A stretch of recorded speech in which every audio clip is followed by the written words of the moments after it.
Aleluia, aleluia. Aplauda mais alto, querido. Aplauda mais alto ao Senhor, isso. Aleluia, glória a Deus. Você é bem-vindo neste lugar, Centro Apostólico, esse é seu lugar, amém? Uma noite especial hoje. Eu gostaria de te convidar a levantar as tuas mãos para cima. Vamos ter um momento de oração. Escute. Livro de Daniel, no capítulo 9, versículo 2, a palavra de Deus diz assim, que Daniel entendeu pelas Escrituras que era chegado um novo tempo. Amém? Daniel entendeu que era chegado um novo tempo. O tempo de sofrimento era chegado o fim. Livro dos Atos dos Apóstolos, capítulo 12. Pedro havia sido preso. E a igreja intensamente estava orando a Deus por ele. Qual era o cenário? Cadeias, grilhões, sofrimento, assolação. E eu quero te convidar, tanto você que está aqui, como você que está em casa, queria te convidar a ficar de pé nesse momento para nós orarmos a Deus. Enquanto que eu estou falando aqui, talvez você está meditando aí, quais são as cadeias que você vai orar hoje de noite, para que elas sejam derrubadas. O que é que tem sido lá na tua vida, no teu casamento, com os teus filhos, lá na tua casa, no teu emprego, talvez na tua célula, no teu ministério, no teu chamado. O que é que está te impedindo? Qual é o impedimento? O que é que está trancado? Quais são os grilhões, as cadeias? O que é que tem lá? Tem enfermidade? Tem ansiedade? Quero que você levante as mãos para cima. Faça isso, vá meditando aí. O que é que você vai orar agora? O que é que você vai dizer? Deus, nesta noite eu quero declarar sobre esta área na minha vida. Vai orando aí, querido. Levanta a tua voz junto comigo. Vai declarando que você crê nesse milagre. Você está orando porque você tem confiança no poder de Deus, porque aquele que crê nele jamais é confundido. Vai orando aí, querido, levanta a tua voz junto comigo.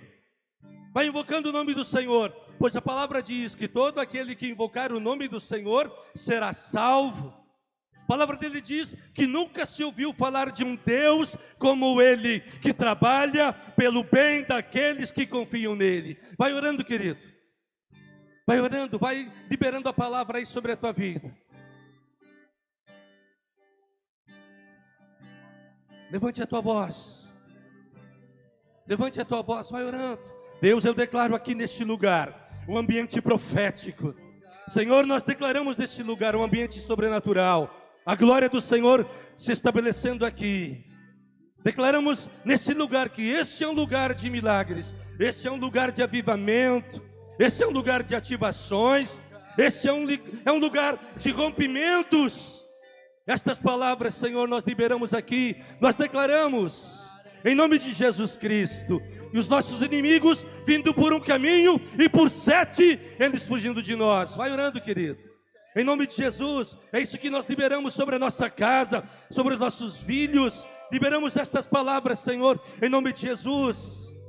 Liberamos esta palavra nesse lugar, que cada vida que hoje veio para receber do Senhor. Cada vida que hoje aqui está, vai ser alcançada pelo teu poder. Nós liberamos esta palavra nesse lugar, Pai, em nome de Jesus. Liberamos uma unção de fé. É isto que nós declaramos neste lugar. Liberamos algo nesse lugar. Pela fé, nós cremos que as coisas que existem vieram à existência. Por isso nós declaramos, Senhor, para que hoje venham à existência milagres. Hoje venham à existência aqui curas. Hoje venham aqui existência sinais. Venham à existência aqui superações, curas, livramentos. Vai declarando que venham nesse lugar, nesse ambiente, uma unção de multiplicação, uma unção de crescimento, uma unção de restauração. E venha nesse lugar, sobre cada vida, uma unção de restauração familiar. Que hajam restaurações familiares neste lugar. Pais se voltem a seus filhos, filhos se voltem a seus pais. Nós oramos neste lugar, Senhor. Nós liberamos o poder dos céus aqui.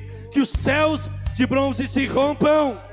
Nós oramos em nome de Jesus para que uma nova cultura, um novo tempo, uma nova estação venha sobre cada vida aqui. Um novo tempo, uma nova história venha sobre os nossos filhos. Vai orando, querido, em nome de Jesus. Em nome de Jesus, declaramos prosperidade sobre a igreja. Liberamos uma palavra de prosperidade e de saúde espiritual sobre cada vida aqui. Nós liberamos a tua palavra nesse lugar. Vai orando, querido. Esse é o momento de oração. Esse é o momento de proclamação. Esse é o momento de você declarar que toda a enfermidade na tua casa seque. Vai declarando isso, querido. Declare em nome de Jesus estas coisas. Que o teu ministério é renovado. Que o teu ministério, o teu chamado, venha um novo tempo, venha uma nova unção. Vai declarando isso, querido. Que na tua vida você começa a viver um novo tempo. Que na tua célula você começa a viver um novo tempo. Lá na tua casa você começa a experimentar um novo tempo. Vai declarando isso sobre a tua vida. Vai dizendo isso sobre você. Eu recebo saúde na minha vida. Eu recebo saúde nos meus ossos. Eu recebo saúde sobre mim. Eu recebo fé na minha vida. Eu recebo de Deus hoje de noite. Vai declarando isso, querido, em nome de Jesus. Vai declarando isso sobre a tua vida. Não fique esperando que eu ore por você. Declare estas coisas aí, em nome de Jesus Cristo. Obrigado, Deus, porque assim será nesta noite. Uma noite de bênçãos. Uma noite, Senhor, onde nós viveremos um novo tempo, onde experimentaremos um novo tempo. É uma noite, Senhor, onde receberemos algo poderoso que vem da tua parte. Diga assim comigo, Senhor Deus. Diga mais alto, Senhor Deus. Diga mais alto, Senhor Deus. Nesta noite, eu vim aqui, eu estou aqui para ter um encontro contigo. Deus, eu vim aqui para ser marcado por ti, pelo teu poder, pelo teu amor. Deus, eu não abro mão de algo, de uma experiência sobrenatural contigo. Por isso agora, em nome de Jesus, eu declaro que o Senhor é meu Deus, meu Rei. Eu declaro, o Senhor é meu Deus e meu Rei, em nome de Jesus. Você pode aplaudir a Ele por causa disso? Vamos aplaudir ao Senhor e vamos dar o nosso louvor, a nossa melhor adoração ao nosso Rei. Ou quem sabe depois de muito tempo retornou, só levanta a mão assim, nos dá um abano aqui, muito bem-vindos. Pessoal que está perto aí, diz um oi. Bênção, bem-vindo, queridos. Deus abençoe vocês demais. Que vocês se sintam aqui como se fosse a casa de vocês. Como se já há muito tempo vocês já estivessem aqui.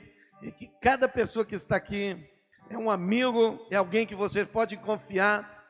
E alguém que está do teu lado para poder te ajudar e realmente compartilhar contigo todas as tuas necessidades. Somos aqui como uma família, somos aqui como pessoas que se amam de verdade, não apenas de palavras. Amém? Bem-vindos então, todos vocês que levantaram a mão lá no final. A pastora Rosa, levanta a mão aí, vai ter, olha lá para trás lá, ela vai ter um presente para vocês. Quando vocês saírem, ela vai estar lá esperando vocês para dar um presente para vocês, um presente nosso, de boas-vindas, dizer, nós amamos vocês, vocês são bem-vindos aqui, queremos que vocês façam parte dessa família.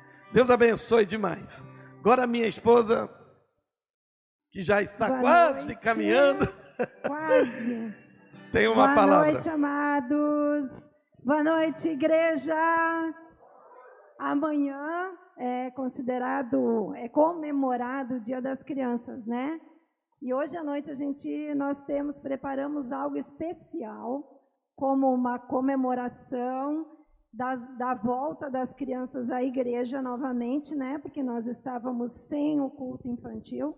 A partir de hoje nós vamos começar novamente o culto infantil. Então, eu quero chamar as crianças aqui na frente. Todas as crianças venham aqui para frente.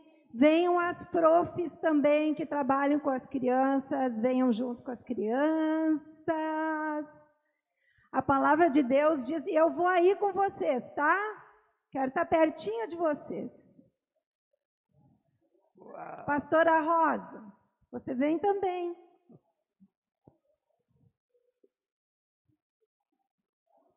Eu quero que vocês fiquem de pé também, queridos, os pais, os tios, os avós, aqueles que trouxeram as crianças. Fiquem de pé aqui. Fiquem virados para cá e as profs atrás. E eu gostaria que vocês estendessem as suas mãos. Fiquem separadinhos assim um pouco mais. Separem um pouco. Fica. Isso, pode ser assim também.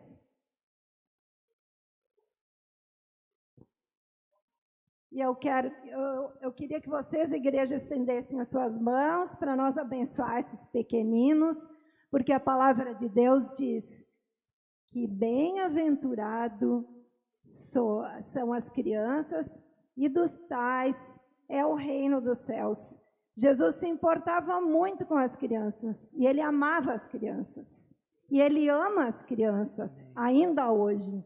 E ele tem um plano já mesmo antes. A palavra de Deus diz que mesmo antes, quando nós estamos no ventre da nossa mãe, e mesmo antes da fundação do mundo, Deus já tinha um plano, um propósito para as nossas vidas. E assim é com as crianças. Desde pequeninos, eles já podem estar servindo ao Senhor. Eles não são o futuro da igreja, eles são o presente da igreja. Amém, queridos?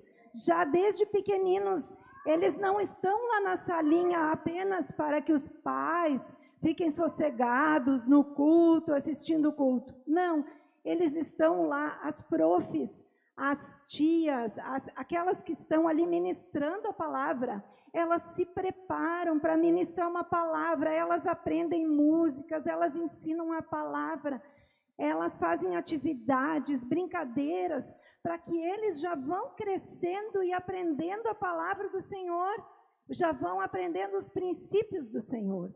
Por isso é importante que nós abençoamos as nossas crianças. Vocês em casa, pais, também sempre orem, abençoem seus filhos, porque eles são importantes.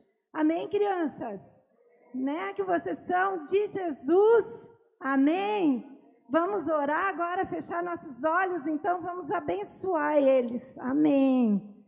Querido Deus, em nome de Jesus, nós abençoamos cada criança aqui, colocamos nas tuas mãos, ó Pai querido, para que tu cuide, Pai querido, do propósito, do plano que tu tens para a vida de cada um deles, já desde agora, Senhor.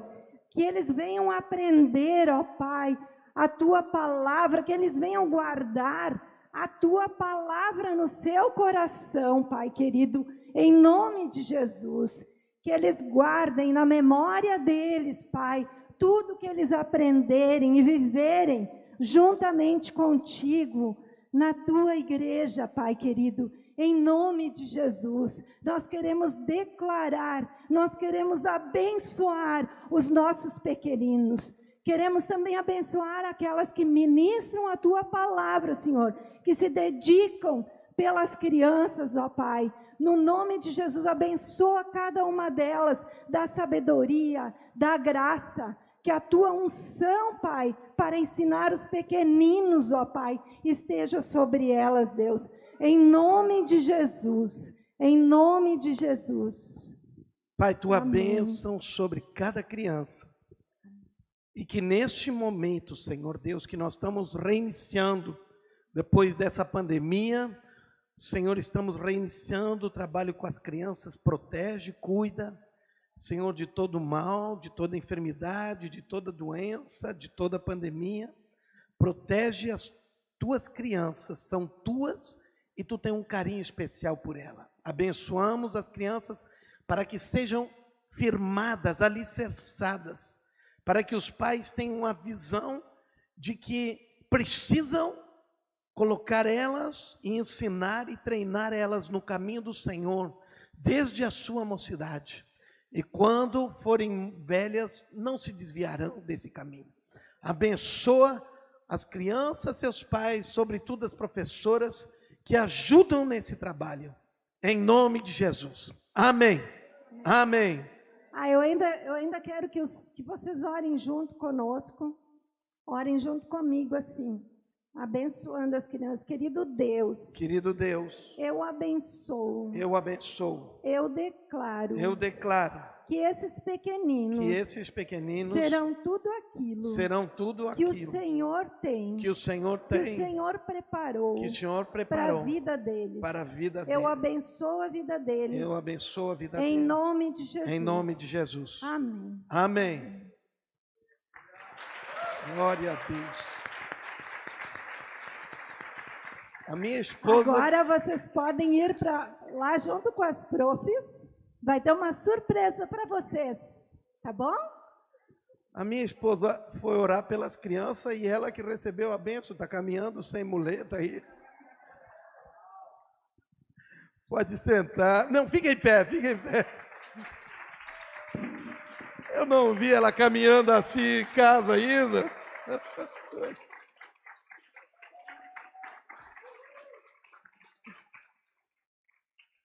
Glória a Deus. Hoje temos um convidado especial que está conosco, o pastor Altair. Uma alegria, Altair. A Wanda deve ter ido. Sua esposa, a pastora Wanda.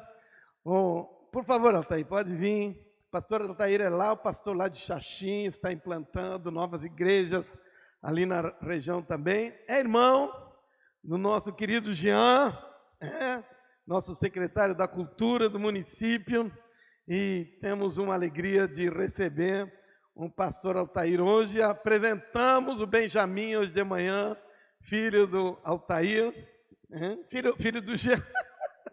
Filho do Jean, os dois são tão parecidos, meu Deus. E apresentamos o Benjamin, filho do Jean, veio a família toda, está junto conosco hoje. E eu não pude perder a oportunidade de Altair estar junto conosco aqui, de trazer essa mensagem, palavra de Deus aqui para nós. Então, eu queria que tu estendesse a mão, vamos orar. Ele tem uma mensagem importante para trazer para esse tempo em que nós estamos vivendo, esse tempo de agora, aqui. Fecha os teus olhos. Pai, em nome de Jesus, que sobre a vida do Altair agora, tu tens abençoado ele tem implantado aquela igreja lá na cidade de Xaxim, e agora tem projetos para toda aquela região. Meu Pai, em nome de Jesus, tua graça esteja sobre a vida dele, tua bênção, Senhor, hoje, nesse momento aqui, que a mensagem que ele trouxer, seja uma mensagem que impacte o coração de cada um aqui. Que nós levamos para casa o teu milagre produzido em nós, através da tua palavra. Porque a tua palavra é a produtora de milagres, a tua palavra é a semente dos milagres. Então nós abrimos o nosso coração como terra fértil, para receber a mensagem nessa terra e germinar e produzir frutos, multiplicando a tua palavra em nossa vida, milagrosamente, em nome de Jesus. E todos digam amém. Glória a Deus. Está aí uma alegria te receber aqui. O púlpito é teu. Agora fica à vontade. Esse povo está aqui ansioso por te escutar. Por favor. Tome teu lugar, querido. Fica à vontade. Boa noite, igreja. Graça e paz. Amém. Tem alguém que está feliz com Jesus aqui? Pergunta mais importante: Jesus está feliz contigo, irmão? Alguns nem levantaram a mão, né? É uma honra estar aqui, como o apóstolo falou, para mim é motivo de muita alegria poder estar aqui nessa casa, poder compartilhar da palavra do Senhor e principalmente poder estar junto com a minha família. Amém? Que de alguma forma o Senhor possa falar ao teu coração nessa hora. Eu sei que esse é um momento, eu acredito que agora um pouco menos complicado do que aquilo que nós já vivemos até aqui. Eu acredito que nem nos teus piores sonhos do ano passado você imaginaria que nós enfrentaríamos um período, 7 meses, são 7 meses por aí, né? esse período que nós estamos enfrentando, esse período que nós chamamos de pandemia. Eu acredito que você nunca imaginou estar fazendo culto ao Senhor usando máscara, né? Eu acredito que você nunca imaginou estar numa casa, estar num lugar onde você não possa sentar ao lado dos teus irmãos, onde você tenha que cuidar o espaço que você está usando. Nós não imaginaríamos isso, nós não imaginamos, mas nós estamos vivendo e graças ao nosso Deus, eu creio que nós estamos entrando no ciclo final, no tempo final desse período de caos, como o apóstolo falou hoje pela manhã. Deus me deu uma palavra alguns dias atrás a respeito desse tempo que nós estamos vivendo. Em Salmos capítulo 30, versículo de número 5, a palavra do Senhor, ela diz que o choro, ele dura uma noite, mas a alegria, ela vem pela manhã. Diga assim, o choro dura uma noite, mas a alegria, ela vem pela manhã. Essa foi a palavra que o Senhor me deu para esse tempo, para esse período que nós estamos vivendo agora. Não todo o período de pandemia, mas para esse período que nós estamos vivendo agora. Porque esse texto está falando de um ciclo, de um dia.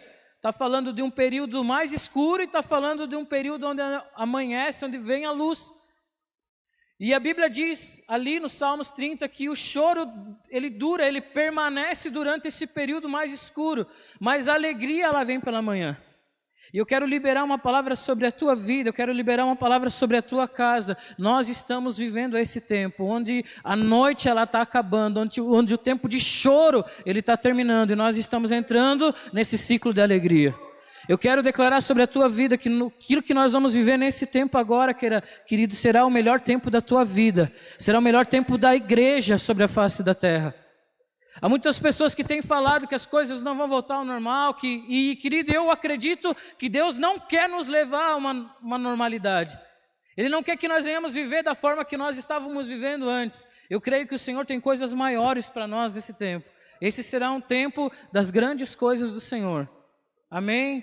E quando fala de período da noite, do período mais escuro, se você for estudar, então, o ciclo do dia, existe um horário que é o período mais escuro de um dia. Eu acredito que você já saiba disso, que é a meia-noite. Diga assim, a meia-noite é o período mais escuro de um dia. E na Bíblia, querido, a palavra do Senhor, ela fala muito a respeito desse horário cronológico, desse período da meia-noite, e muita coisa acontece à meia-noite. Mas a palavra que o Senhor me deu para esse tempo está em Atos capítulo 16, você não precisa abrir, não é essa a palavra, eu só quero que você entenda aquilo que Deus tem falado aos nossos corações nesse período. Atos 16, a palavra, ela conta a história de Paulo e Silas, que eles estavam indo à casa de oração, eles estavam indo orar e adorar o Senhor, e no meio do percurso, eles se depararam com uma mulher que era adivinha. Essa mulher era regida por um espírito territorial, e ela fazia isso através dessa entidade. E a Bíblia diz que, num dos dias que aquela mulher estava bajulando Paulo liberou uma palavra e expulsou aquele demônio. E a boa obra de Paulo fez com que as autoridades daquele tempo o levassem para a prisão. Ele foi julgado pelos magistrados daquela época e Paulo e Silas foram presos no cárcere interior, a palavra do Senhor diz. No lugar onde os piores bandidos eram levados. Paulo e Silas, eles estavam ali presos, tinham sido chicoteados, estavam com seus pés amarrados. A Bíblia diz que os seus pés estavam amarrados num tronco, que é um tipo de tornozeleira, né, que limita os movimentos. Mas a Bíblia diz que à meia-noite Paulo e Silas estavam fazendo o quê? Reclamando, murmurando, dizendo, ô Pai, por que isso? Não. A Bíblia diz que no período mais escuro daquele dia, Paulo e Silas estavam adorando e orando ao Senhor. Querido, essa foi a palavra que o Senhor nos deu. Nós vivemos esse tempo. Como igreja, nós somos colocados, nós fomos pela sociedade nivelados com todos os outros. As portas das igrejas, elas fecharam. Os nossos movimentos foram limitados. Aquilo que nós estávamos fazendo, a gente teve que parar. Mas o nosso clamor, ele não parou. No período mais escuro, querido, o nosso clamor, ele permaneceu. E deixa eu liberar uma palavra sobre a tua vida. Como foi com Paulo e Silas, nós estamos entrando no de repente do Senhor. A palavra do Senhor diz que quando eles adoravam e oravam ao Senhor, de repente veio um terremoto e todas as cadeias foram quebradas. Eu quero liberar essa palavra sobre a tua vida, querido. Eu creio que nós estamos entrando nesse tempo. Do de repente de Deus, de repente vem um terremoto, de repente as cadeias, aquilo que estava nos paralisando, já não tem mais poder para nos parar. Aquilo que estava limitando os nossos movimentos, agora já não tem mais poder para nos limitar. E nós vamos ser surpreendidos pelo Senhor. A Bíblia diz que até o carcereiro se converteu, querido. Eu creio que esse é um tempo de evangelismo. Eu creio que aquelas pessoas que nós estávamos orando, evangelizando, que estava difícil, esse é o tempo dessas pessoas se converter, querido. Em nome de Jesus, vai ser o melhor tempo da igreja sobre a face da terra. Amém? Baseado nisso, querido, eu quero que você abra a sua Bíblia, no livro de Mateus, capítulo 25. Eu quero compartilhar uma palavra contigo.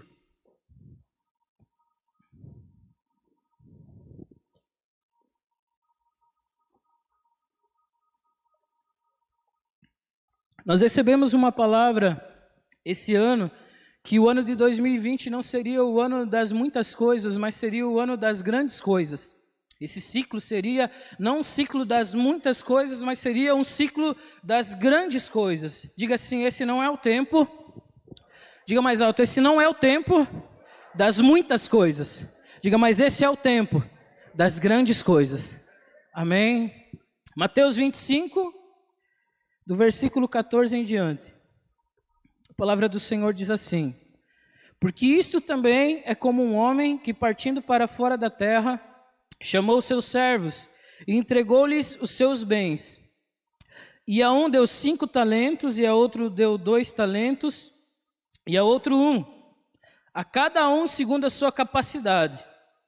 E ausentou-se logo para longe. E tendo ele partido, o que recebera 5 talentos, negociou com eles e granjeou outros 5 talentos. Da mesma sorte, o que recebera 2, granjeou também outros 2. Mas o que recebera 1 foi, cavou na terra e escondeu o dinheiro do seu senhor. E muito tempo depois veio o senhor daqueles servos e ajustou conta com eles. Então, aproximando-se o que recebera 5 talentos, e trouxe-lhes outros 5 talentos, dizendo: Senhor, entregaste-me 5 talentos, eis aqui outros 5 talentos que ganhei com eles. E o seu senhor lhe disse: bem está, servo bom e fiel. Sobre o pouco fosse fiel, e sobre o muito eu te colocarei. Entra no gozo do teu senhor. E chegando também o que tinha recebido 2 talentos, disse: Senhor, entregaste-me 2 talentos, eis que com eles ganhei outros 2. Disse-lhe o seu senhor: bem está, bom e fiel servo. Sobre o pouco fosse fiel, sobre o muito te colocarei. Entra no gozo do seu senhor.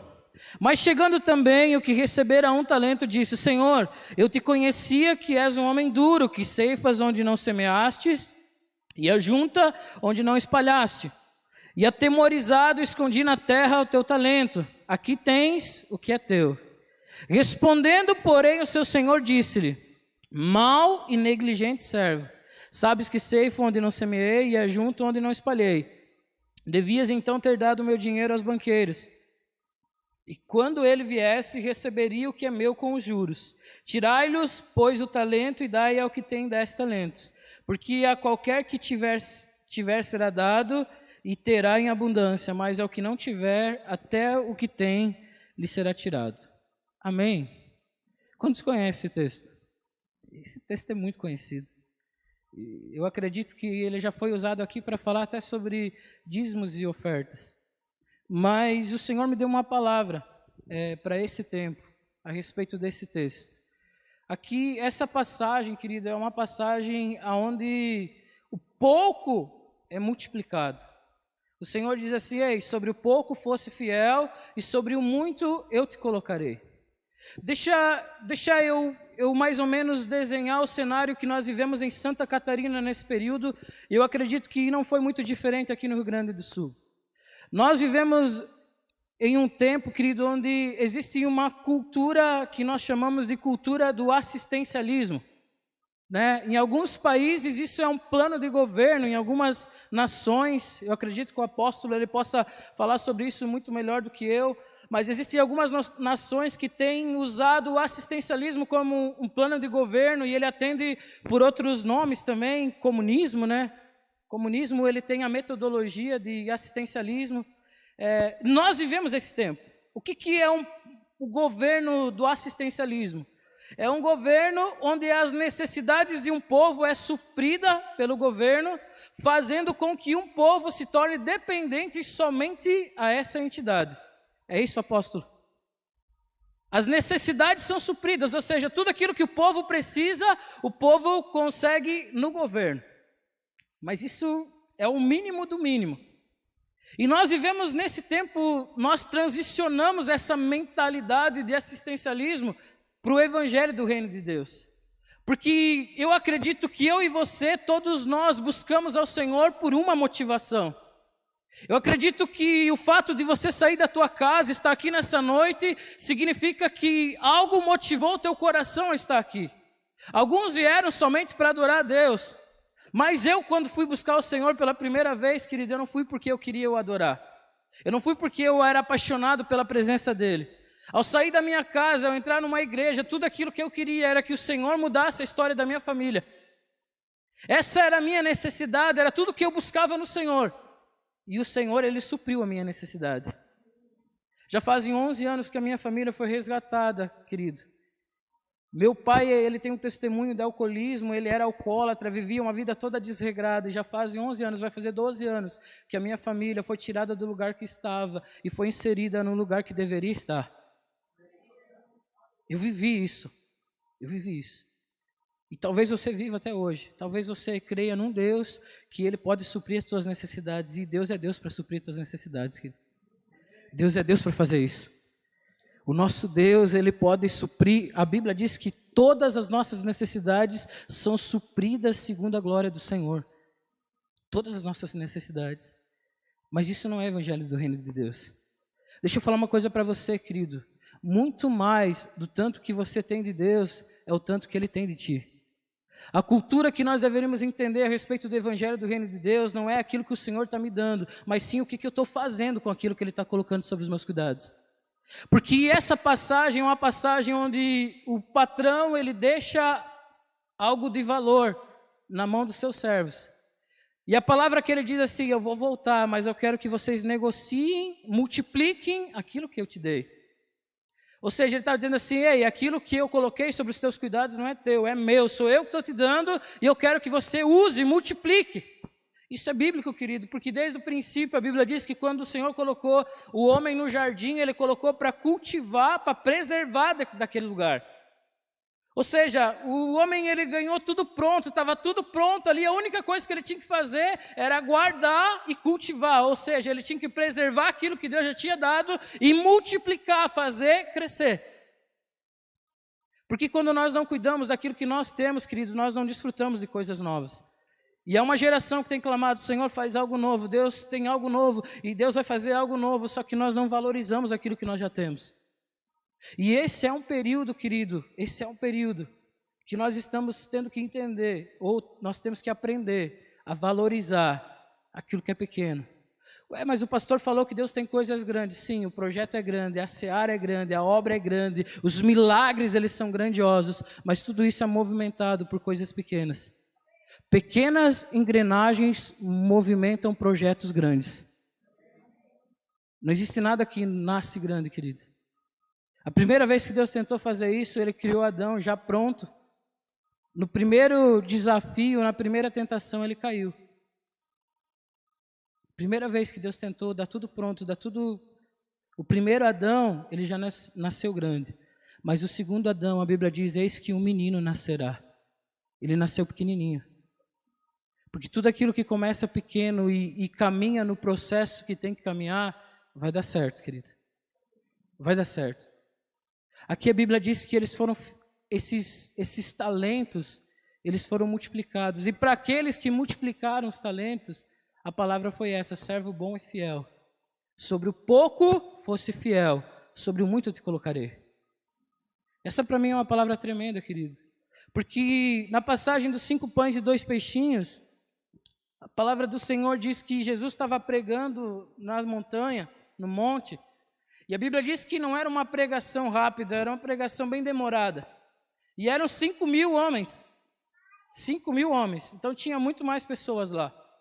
E a Bíblia diz que no meio da pregação, o povo começou a sentir fome. E alguém falou para Jesus: Senhor, o povo está com fome. Cara, o mais tremendo de tudo é que Jesus ele poderia ter feito chover pão do céu. Mas ele não fez isso, ele pediu assim: o que vocês têm aí? E eu acredito que teve um momento de dízimos e ofertas e os discípulos, eles fizeram esse momento: ei, alguém trouxe o dízimo, alguém trouxe oferta, alguém tem alguma coisa aí? E a Bíblia diz que um menino tinha 5 pães e quantos peixinhos? 2 peixinhos. Isso é muito ou isso é pouco, irmão? Para 5.000 pessoas, isso é muito pouco. Quem é mãe aqui? Tem alguma mãe aqui? Deixa eu perguntar uma coisa para você. Você sai de casa sem levar comida para o teu filho? Se você sai com o teu filho? Não, né? Mãe não sai de casa. Duas coisas, tem algumas coisas que são intocáveis para uma mulher. A comida do filho e o Tupperware, né? Não dá para mexer. Isso é... Uma mãe não sai de casa sem comida para o filho. Tu acredita mesmo que no meio de 5.000 pessoas só tinha um menino com 5 pães e 2 peixinhos? Eu não consigo acreditar nisso, querido. Mas para mim essa é a grandeza dessa palavra, porque essa palavra não tem a ver com quem tem menos ou quem tem mais, mas quem está disposto a entregar aquilo que tem. Essa passagem não é a passagem de que quem tem muito e quem tem menos, é a passagem de alguém que decidiu entregar aquilo que ele tinha. Na mão dele, querido, não ia mudar nada, mas na mão certa fez a diferença na vida de 5.000 homens. Deixa eu liberar uma palavra sobre a tua vida, querido. Aquilo que você tem, talvez aos teus olhos seja muito pouco, mas nas mãos do Senhor, talvez seja o suficiente para alimentar toda uma geração, querido. Aquilo que Deus vai fazer através da tua vida vai começar através daquilo que você já tem. Deus, ele confia, acredita que aquilo que você tem é o suficiente para que o começo de um grande milagre venha acontecer. Era 5 pães e 2 peixinhos, era muito pouco. Ia poder no pouco, irmão. Alguém sabe falar aqui uma palavra em inglês? Levanta a mão. 2. Fica com a tua mão levantada. Alguém sabe falar 10 palavras em inglês? Alguém não sabe falar nenhuma? Tem alguém aqui que não sabe falar nenhuma palavra em inglês? Tem algumas pessoas que não sabem falar nenhuma. O apóstolo Ricardo sabe falar inglês fluentemente, né? Para o apóstolo Ricardo, uma palavra não faz diferença nenhuma, mas para quem não sabe nenhuma palavra, para você que sabe uma, já é muito. A gente vive um tempo de assistencialismo, que as pessoas elas estão precisando que as suas necessidades sejam supridas. Tudo que nós queremos é que aquilo que o Senhor pode nos dar. E o Senhor está dizendo assim: ei, ao invés de você orar para eu te dar, começa a multiplicar aquilo que eu já te dei. Começa a negociar aquilo que eu já coloquei sobre os teus cuidados. R$600 em outro período não faria diferença nenhuma, mas num tempo de pandemia, onde milhares de brasileiros perderam seus trabalhos, querido, faz toda a diferença. Para quem não tem nada, R$600 é a resposta do clamor de um pai que está orando pelos seus filhos para que não venha perecer. Não importa se é pouco ou se é muito, importa se nós estamos usando aquilo que o Senhor nos deu. 2 Reis capítulo 4, a palavra do Senhor conta a história de uma viúva, que ela chega até o profeta atolada de problema, irmão. Ela chega já cobrando, dizendo assim: ei, o meu marido, ele servia o mesmo Deus que você serve. O meu marido era fiel naquilo que ele fazia. Só que ele morreu. E agora eu estou viúva, eu não tenho nada, eu não tenho dinheiro, eu não tenho recurso para que as minhas necessidades sejam supridas, eu não consigo nem cumprir com as minhas obrigações, eu não consigo nem pagar as minhas dívidas. E ela diz mais, ela diz assim: ei, e os cobradores estão indo na porta da minha casa ameaçando levar os meus filhos. Você tem que fazer alguma coisa. A mentalidade de assistencialismo é a espera de que o profeta ele viesse puxar R$600 do bolso e dissesse assim: está aqui, tua necessidade vai ser suprida. Mas o que o profeta fez? Ele fez um questionamento. Ele não disse assim, ei, tem mais alguma coisa que você precisa? Não, ele disse, o que você tem aí? Ela disse, eu só tenho uma botija de azeite. É pouco. Nas mãos dela é pouco, mas nas mãos certas, querido, foi suficiente para que o milagre fosse feito naquela casa. Era só uma botija de azeite. Ele diz, o que você tem? Eu só tenho isso. Então traz o que você tem. Deixa eu falar uma coisa para você, querido. Talvez você está aqui e você tenha orado por um novo tempo. Talvez você tenha orado nesse período, as coisas estão difíceis e você tenha dito a Deus, Deus, faz algo novo na minha vida. Eu quero viver algo novo, eu quero desfrutar de coisas novas. Eu quero sair do lugar que eu estou. E o questionamento do céu para você nesse tempo é o que você tem? Eu só tenho uma botija de azeite, então pegue o que você tem, porque nós vamos usar aquilo que você tem, para que todos saibam que eu sou Deus, para multiplicar aquilo que eu já te entreguei. Não importa se é pouco, se é muito, irmão. Importa se a gente usa aquilo que Deus nos deu. Mateus capítulo 14, para mim essa é a parte mais tremenda dessa palavra. A Bíblia diz que depois de Jesus pregar o Sermão da Montanha, ele envia uma palavra para os seus discípulos, dizendo assim, atravessai do outro lado. Estava muito bom ele estar ali. Só que ele diz assim, vamos para o outro lado. Mas ele diz assim, vão e eu logo estarei com vocês. E a Bíblia diz que Jesus subiu para orar e enviou eles num barco. E no meio do trajeto, a Bíblia diz que eles foram acometidos de uma tempestade. Tem algumas coisas assim, querido, que eu preciso entender da palavra. Que eu bato a minha cabeça, eu fico pensando, por que os caras acreditaram que Jesus ia alcançar eles se naquele tempo não existia jet ski? Não tinha helicóptero, não tinha nada. Deus envia eles entram no barco, eles estão atravessando o mar, no meio do trajeto eles são acometidos de uma tempestade, no meio da madrugada eles olham, no meio da neblina tinha um homem andando sobre as águas. A gente muitas vezes olha para a Bíblia e a gente diz assim, cara, que tremendo, irmão. Imagina você no meio da madrugada, no meio de uma tempestade, em cima de um barco, e você olha no meio da neblina, tem um cara andando sobre as águas. Não precisa nem me matar, irmão, não precisa nem me dar susto. Só tinha homem lá, e a Bíblia diz que eles começaram a gritar, é fantasma! É fantasma! E Jesus, a primeira coisa que ele fez foi dizer, não tenho medo, sou eu. Porque talvez tudo aquilo que eles precisassem de Jesus naquela hora, fosse que Jesus acalmasse a tempestade. Mas Jesus, ele não acalmou a tempestade de fora, ele tirou o medo de dentro. Sabe o que Deus está fazendo nesse tempo, querido? Deus não está acalmando a tempestade de fora, ele está mudando o nosso interior.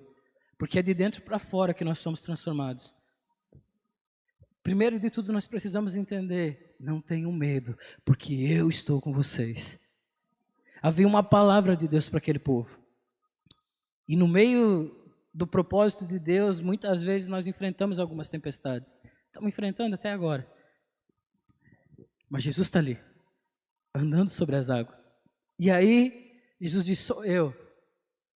No meio de todos aqueles homens aterrorizados, teve um que disse, Senhor, se é você mesmo, então eu também quero ir até aí.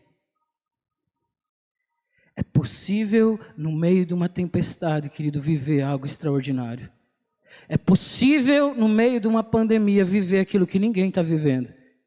No meio de um tempo onde as pessoas têm se escondido de medo. Esse é um tempo que muitos Pedros têm saído do barco e têm vivido aquilo que muita gente não tem coragem de viver.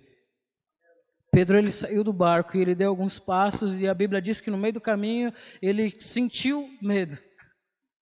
E ele afundou. E a Bíblia diz que Jesus pegou ele quando subiu no barco. Qual foi a palavra que Jesus liberou sobre Pedro? Homem do quê? Grande fé? Homem de pequena fé. Esse foi o status que Jesus deixou para Pedro depois de andar sobre as águas. O homem de pequena fé. E deixa eu falar uma coisa para você, querido. Se com uma pequena fé Pedro andou sobre as águas, a gente não precisa de muita coisa. Se uma pequena fé fez ele viver aquilo que ele viveu, deixa eu falar uma coisa para você, não importa se tinha naquele barco homens de muita fé, importa que o único que teve coragem de usar aquilo que ele tinha foi Pedro, e ele saiu do barco. Deixa eu falar uma coisa para você, eu não sei qual que é o tamanho da tua fé, eu não sei qual que é o tamanho da tua expectativa, eu não sei o que você deseja do Senhor para esse tempo, eu não sei se é muito ou se é pouco, mas se você nessa noite decidir usar aquilo que Deus colocou dentro de você, te prepara porque você vai começar a viver aquilo que ninguém viveu, te prepara porque você vai começar a desfrutar daquilo que ninguém está desfrutando.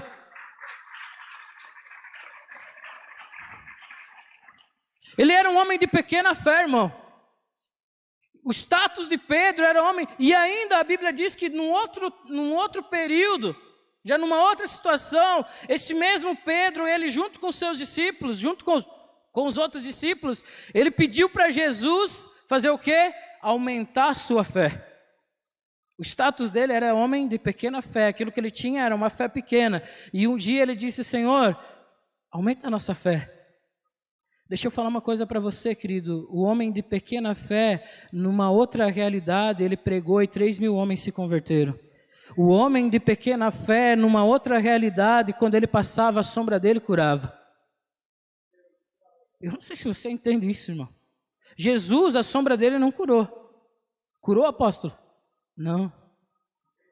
Primeiro de tudo, Pedro só saiu do barco porque ele tinha uma palavra. Jesus disse: vem e vê. Só saia do barco, querido, se você tiver uma palavra, porque quem tem uma palavra tem tudo. Quem tem uma palavra de Deus tem tudo. Se você não tem uma palavra, clareza daquilo que Deus tem para você, querido, talvez nessa noite Deus te trouxe aqui para te dar uma palavra.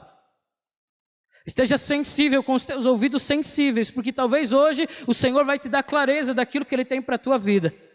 Porque quem tem uma palavra tem tudo. Ali ele tinha uma palavra para descer do barco, mas a fé dele era pequena. Agora, numa outra realidade, a Bíblia diz que por onde ele passava, a sombra dele curava. Ele tinha uma palavra sim, e eu acredito que ele nem queria curar.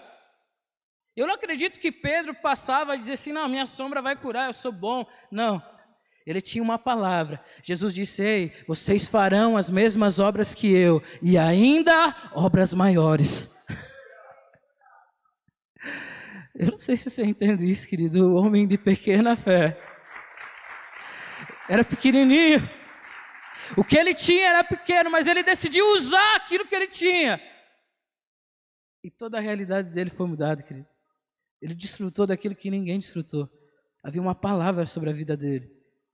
Não sei o que você tem, querido. Não sei o que você carrega. Há uma palavra de Deus sobre a tua vida. Existe um decreto do Senhor sobre você, sobre a tua casa, sobre a tua família. Deus tem uma palavra para você, querido. Só precisa acreditar nisso. E existem valores, coisas que o Senhor colocou dentro de ti que é só teu. É só teu. Mas é muito pouco, pastor. Querido, não importa se é pouco ou se é muito, importa se você vai usar, porque se você for fiel no pouco, o Senhor vai te colocar sobre o muito, querido. Existe uma passagem em Lucas capítulo 13 que eu sou apaixonado. Lucas capítulo de número 13. Na verdade, num outro texto, a Bíblia conta a história de Jesus com uma figueira. Quando Jesus amaldiçoou uma figueira. Quantos conhecem essa passagem? Jesus, ele amaldiçoou uma figueira. A Bíblia diz que Jesus foi procurar figo numa figueira num tempo que não era tempo dela dar figo. Não era tempo dela dar fruto. Não entendo isso. Por que Jesus amaldiçoou uma árvore por não ter fruto num tempo onde não era para ela dar fruto? Porque a Bíblia diz que Jesus, procurando fruto, não achou, senão somente folhas. E a árvore de uma figueira, quando ela começa a brotar as folhas, ela começa a apontar para o fruto. As folhas, elas dizem aquilo que ela carrega. Deus não tem problema, querido, com a gente não dar fruto se o tempo não for. Deus tem problema com a nossa hipocrisia de querer manifestar aquilo que nós não temos, de querer manifestar uma realidade a qual nós não vivemos. Deus tem problema com a hipocrisia. Por isso que Jesus, ele amaldiçoou aquela figueira. E isso aconteceu de verdade. Mas em Lucas capítulo 13, Jesus conta uma parábola de uma figueira no meio de muitas videiras. Se você for ler ali, querido, Lucas capítulo 13, eu quero ler para você, bem rapidinho. Lucas capítulo 13, versículo 6. E dizia esta parábola: um certo homem tinha uma figueira plantada na sua vinha, ou seja, era uma figueira no meio de muitas videiras. E foi procurar nela fruto, não achando, e disse ao viticultor: eis que há 3 anos venho procurar fruto nessa figueira, e não acho. Corta-o, porque ela ocupa ainda a terra inutilmente. E respondendo ele disse: Senhor, deixa esse ano, deixa esse tempo, até que eu a escave e a esterque. E se der fruto, ficará. E se não der, depois a mandará cortar. Para mim esse é um dos textos chaves da minha vida. E eu não quero ser teologicamente correto aqui, querido. Porque eu acredito que o problema dessa figueira é por ela ser uma figueira no meio de muitas videiras. E a Bíblia diz que fazia 3 anos que ela não dava fruto. Ou fazia 3 anos que o dono da terra ia procurar fruto e não tinha fruto nenhum. E a Bíblia diz que ele disse para o viticultor, aquele que cuidava das plantas, disse: corta, porque está ocupando o lugar de outras árvores. E o viticultor disse: não, eu vou escavar mais um pouco, eu vou adubar mais um pouco, e no tempo certo ela vai dar fruto. Deixa eu falar uma coisa para você, querido. Eu acredito que aquela figueira, ela não produzia fruto, porque o que ela queria gerar não era figo, era uva. Porque era uma figueira no meio de muitas videiras. E a Bíblia não diz que as videiras eram estéreis. Ela não diz que elas não produziam frutos. Elas davam fruto. Ela estava no meio do lugar onde todo mundo produzia, menos ela, querido. E tudo que ela queria era fazer aquilo que os outros estavam fazendo. Deixa eu falar uma coisa para você, ali tinha uva de todos os tamanhos e preços, mas se alguém quisesse comer figo, ia ter que esperar aquela árvore dar fruto. Deixa eu falar uma coisa para você, querido, existe algo que Deus colocou em você que é só teu. Quando nós sabemos quem nós somos, nós também sabemos o que nós podemos. Quando nós sabemos quem nós somos, nós também sabemos o que nós podemos. Existem coisas que o Senhor colocou dentro de ti que é só teu. Aquilo que o apóstolo Ricardo tem é muito bom, querido, mas é dele. Aquilo que o pastor Rivelino tem é muito bom, mas também é dele. Existem coisas que Deus colocou dentro de ti que é teu. E deixa eu te falar uma coisa para você, querido. Deus não te chamou para ser uma cópia. Deus não te chamou para fazer aquilo que os outros estão fazendo. Esse não é um tempo, querido, da gente abrir a janela da nossa casa e olhar aquilo que Deus está fazendo na vida do nosso vizinho. Esse não é o tempo da gente abrir as janelas da nossa igreja e ver aquilo que Deus está fazendo na igreja vizinha. Esse é o tempo da gente fechar as portas da nossa vida e olhar para dentro de nós e ver aquilo que Deus está fazendo em nós. Esse é o tempo da gente parar de olhar e querer medir aquilo que Deus está fazendo na nossa vida baseado naquilo que os outros estão produzindo. É bom, é deles. Aquilo que Deus tem é teu, querido, e é grande. Aquilo que Deus tem para você é grande. Mas talvez você diga assim: não, mas o que eu tenho é pouco, querido. Usa aquilo que de pouco você tem, porque o Senhor vai te colocar e vai te levar a desfrutar de grandes coisas. Quando eu fui chamado, querido, ao ministério, alguns anos atrás, quando nós fomos enviados, nós morávamos em Xanxerê e fomos para a cidade de Xaxim. Nós não tínhamos nada. Nada. Eu tinha um emprego e ainda nem recebia por aquilo que eu fazia.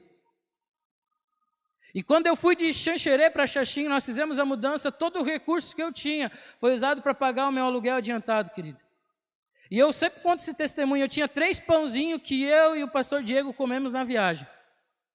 Ou seja, nós chegamos em casa sem recurso, colocamos todos os móveis dentro do apartamento que nós íamos morar, eu e a minha esposa, ainda nós não tínhamos o Davi e nem estávamos esperando a Luísa. Eu e a minha esposa colocamos todos os móveis lá, agradecemos as pessoas que nos ajudaram a fazer a mudança e olhamos um para o outro. Está tudo bom, está tudo beleza, mas e agora? E eu me lembro que eu fiz uma oração ao Senhor. Eu disse: Deus, eu não tenho muito. Na verdade, diante dos meus olhos eu não tenho nada. Só uma palavra e uma paixão que poucos têm pela tua presença. Eu tinha uma palavra que nós entraríamos numa cidade e nós mudaríamos a rota dela. nós estabeleceríamos o reino de Deus naquela cidade. E eu tinha uma paixão pelo Senhor. E eu me lembrei da passagem de Moisés, quando Deus chamou Moisés para libertar o povo. Ele diz: eu não sou nada, eu nem sei falar. E Deus olhou para ele, o que ele tinha? Ele tinha um cajado e a família dele do lado dele. Aos olhos nossos hoje, querido, talvez não seja muito, mas foi o suficiente para mudar a história de toda uma geração. O cajado, que aos olhos de Moisés era usado para somente ajudar ele a se locomover, foi um instrumento utilizado por Deus para que os grandes milagres viessem a acontecer naquele tempo. Eu não sei aquilo que você carrega, querido. Eu não sei se é pouco ou se é muito. Mas se Deus colocou aí, é para ser usado, querido. O Espírito Santo, ele fala muito forte ao meu coração que existem homens e mulheres aqui com uma capacidade acima da média. Homens e mulheres nesse lugar que carregam um potencial acima da média e que nem sabem disso. Talvez você olhe para você e veja apenas as suas limitações e o Senhor está dizendo: ei, eu coloquei um tesouro dentro de ti, que isso vai mudar a história da tua família.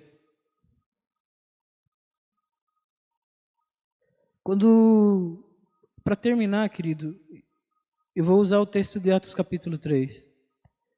Quando Pedro e João, eles estão entrando ao templo, a Bíblia diz que tinha um paralítico ali pedindo esmola. E Pedro, fitando os olhos naquele paralítico, ele disse: olha para mim, olha para nós. Eu não tenho prata nem ouro, mas aquilo que eu tenho, eu te dou. Levanta e anda. Primeiro ele disse aquilo que ele não tinha: eu não tenho prata nem ouro, mas aquilo que eu tenho, eu te dou. Porque toda a expectativa daquele homem estava em que Pedro e João, eles o abençoassem com algumas moedas. Assistencialismo, comunismo gospel. Tem também, né, apóstolo? Assistencialismo gospel. Eu preciso, eu quero, me dá. E Pedro falou assim: eu não tenho prata nem ouro. Aquilo que você está pedindo eu não tenho, mas o que eu tenho eu vou te dar. Levanta e anda. Você é a resposta do clamor de uma geração, querido. Existe uma geração que está à porta do templo, dos lugares de comunhão religiosa, esperando aquilo que você tem para dar. Esperando que a igreja venha suprir as suas necessidades. Ei, querido, talvez você não tenha prata nem ouro, mas aquilo que você tem, usa. Existe um clamor dentro de ti, existe uma palavra dentro de ti. Existe uma unção que você carrega por onde você for. Essa é a nossa realidade. A resposta que a igreja vai dar nesse tempo não é: eu não tenho prata nem ouro, mas o que eu tenho eu vou usar. Levanta e anda. Uma geração paralisada, uma geração à porta do templo, ela vai saltar e ela vai entrar nos lugares que ela não estava acostumada a entrar. Eu não sei se você acredita nisso, mas eu quero te convidar você a ficar de pé, querido, para parecer que está acabando.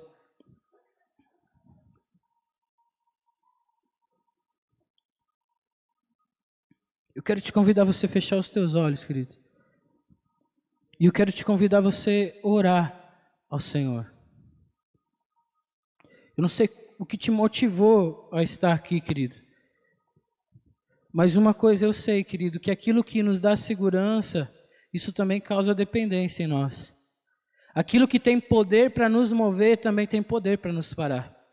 Assim como as pequenas coisas, elas são engrenagens para que as grandes coisas aconteçam, as pequenas coisas são também elas que nos tiram do caminho, que nos apartam do caminho.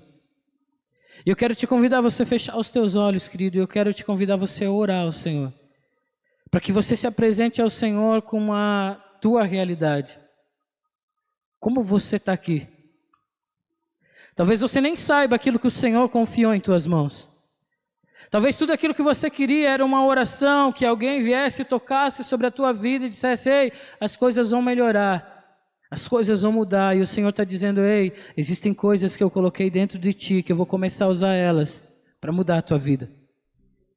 Pai, eu oro pela tua igreja, Deus. Segundo a tua palavra, Deus, em nome de Jesus, nos submetemos a ela. Guardamos ela no nosso coração para não pecar contra ela.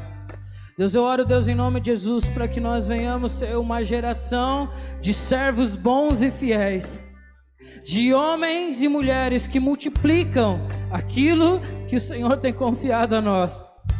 Nós não viveremos, Pai, a inércia, nós não viveremos paralisados, nós não apenas permaneceremos, Pai. Existe sim um galardão para aqueles que permanecem. Nós não estamos aqui nesse tempo apenas sobrevivendo às circunstâncias, não. Mas nós viveremos e cumpriremos com o nosso propósito, Deus. Nós multiplicaremos aquilo que o Senhor tem confiado a nós. Em nome de Jesus. Em nome de Jesus, Pai, eu abençoo a tua igreja.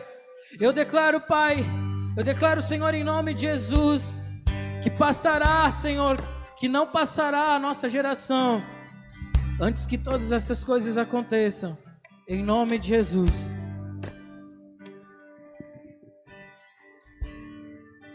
Pai, muito obrigado por esse tempo que nós temos juntos.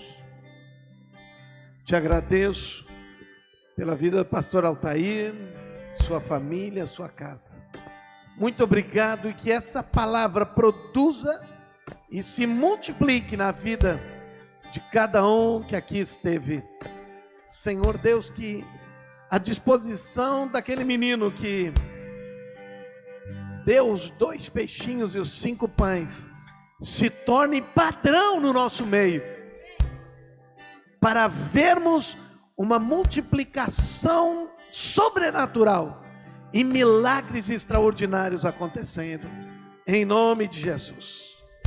Amém. Vamos dar um aplauso ao Senhor. Pastora Wanda, queria que viesse aqui. Wanda, vem minha esposa aqui também. Tair, me diz uma coisa, quantos anos tu tinha quando tu foi para Xaxim? Tinha 23 anos. 23? Para 23. Quantos anos tem agora? 29. 29. Ele foi implantar a igreja com 22 anos. Agora está com 29, está multiplicando, implantando igrejas em outra cidade. Hoje ele veio aqui, ficamos conversando um bom tempo sobre os projetos de multiplicação da igreja e implantação em outros lugares. O que eu quero te dizer é que nós podemos muitas coisas, queridos, só nos levantarmos com o coração, com sinceridade. Não precisa ficar esperando. Daí quando eu vim para cá, para Teutônia, vim aqui, fiquei aqui definitivamente, tinha 17 anos. Comecei o primeiro grupo que estava aqui quando eu tinha 17 anos, ia fazer 18. Não há limite. Deus quer nos usar como nós somos, do jeito que nós somos, da forma que nós somos. Então vamos orar por eles agora. Estende tua mão, Pai, em nome de Jesus, sobre a vida do Altair, da Wanda, sobre a Luísa que está chegando, tua bênção sobre o outro filhinho que está aí na escola, o Davi, tua bênção sobre a vida deles e Senhor, faz eles experimentarem coisas extraordinárias na vida deles, faz eles verem, Senhor, coisas sobrenaturais. Senhor, eu abençoo a vida deles, para que o retorno deles seja um retorno saudável, próspero, e que, Senhor Deus, a igreja e o trabalho deles, aquilo que eles colocarem a mão, eles vejam, Senhor Deus, ver a prosperidade, vejam o shalom se apoderando de tudo, em nome de Jesus, pois essa é a tua promessa. Bênção sobre a vida deles, a família, Altair, a Wanda, a sua igreja, aquela cidade, e todos os projetos e sonhos que tu colocou no coração deles, em nome de Jesus, que assim seja, e todos digam amém, amém, e amém. Vamos aplaudir o Senhor pela vida deles.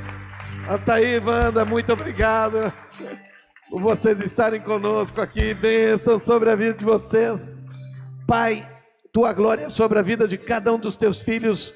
Que essa semana seja uma semana extraordinária, uma semana de retomada, como que um renascimento das cinzas, e que a tua glória comece a ver, que haja uma motivação sobrenatural, um ânimo sobrenatural na vida deles, em nome de Jesus, que assim seja.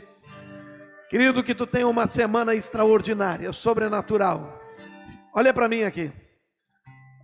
Hoje pela manhã eu estava ministrando e eu disse uma coisa. A palavra esperança não vem do verbo esperar. O substantivo que procede do verbo esperar é espera. Então a espera é do verbo esperar. A esperança não vem do verbo esperar. Esperar é quando tu fica parado esperando. A esperança não vem de ficar parado esperando. A esperança vem do verbo esperançar. E esperançar significa bem outra coisa. O Cortella, há um tempo atrás, falou sobre isso e disse que esperançar é agir. Essa é uma das traduções também. Mas esperançar significa estar animado. Animar. Está motivado. Então, o que eu desejo para vocês é que vocês estejam esperançosos. Amém. Que vocês estejam animados, que vocês estejam com muita motivação para as coisas que Deus está fazendo e vai fazer aí pela frente. Deus te abençoe e tenha uma semana de muitas vitórias, de uma forma extraordinária na tua vida. Se tu tem alguma oração especial, agora pode vir aqui, nós vamos estar orando por ti, abençoando tua vida. Graça e paz, Deus te abençoe. Uma semana de tremenda vitória, pelo menos em 2, 3 pessoas aí vai e diz: Senhor te abençoe, uma semana de muita vitória em nome de Jesus. Bênção seja sobre tua vida. Amém.